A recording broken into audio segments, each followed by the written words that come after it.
Un petit peu de mal à considérer que le camp occidental, que ces puissances impérialistes, vu ce qu'elles ont fait en Afghanistan, vu ce que la France a été capable de faire en Afrique, au Mali, j'ai un petit peu du mal à les considérer comme des puissances de paix qui permettront le développement et l'harmonie. J'ai un petit peu de mal parce que chaque fois qu'ils interviennent, leur souci, c'est leur influence économique, de positionner leurs pions, leurs intérêts à eux. C'est des affaires de gros sous. Donc moi, je ne marche pas Encore une question, là-dedans. parce que c'est vrai que sur la présentation générale et les enjeux de ce conflit, on viendra ensuite sur la façon dont on y répond.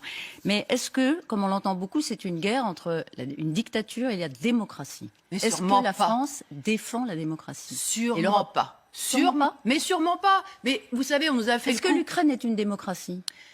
L'Ukraine, c'est une démocratie, oui, c'est une démocratie, oui. Est-ce que la France est une démocratie? Oui, c'est une démocratie où on a le droit de décider d'un certain nombre de choses, mais pas, par exemple, le droit de décider de son salaire, le droit de décider de ce qu'on fera dans les entreprises, de comment on utilise toutes ces richesses. Ça, on n'a pas ce droit-là. Donc c'est une démocratie politique.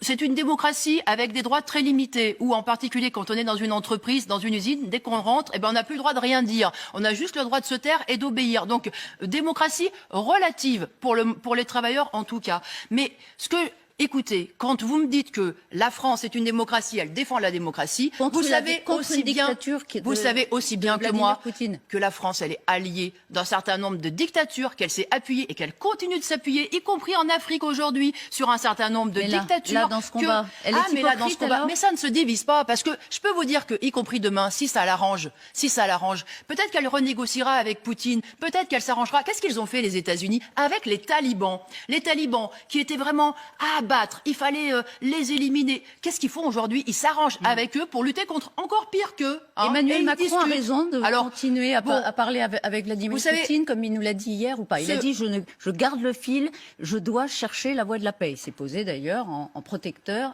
y compris de la paix. Ben voilà, mais ils finiront par s'arranger. Moi, ma politique, et je pense la seule porte de sortie que je vois, moi, par le haut, c'est que les peuples ukrainiens et russes arrivent à se parler et à s'entendre par-dessus la tête de leurs dirigeants, par-dessus la tête de dirigeants qui les méprisent, parce que vous savez... Zelensky, par exemple, par-dessus la tête, parce que vous savez... figure de résistant, même Zelensky, vous savez, il y a quelques semaines de cela, quelques mois de cela, qu'en pensait la grande majorité de la population ukrainienne? Eh bien que Zelensky les laissait dans la misère, les laissait dans la pauvreté, ne s'occupait pas effectivement de leur sort et finalement travaillait avec les oligarques ukrainiens, s'en mettait plein les poches, etc.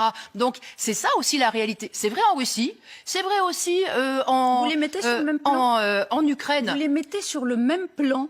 Mais ils ont Poutine, Zelensky, même combat. Ils sont en rivalité, mais alors c'est deux représentants de l'oligarchie, en effet, mais il y en a pas un qui ont un point commun. Ils ont un point commun.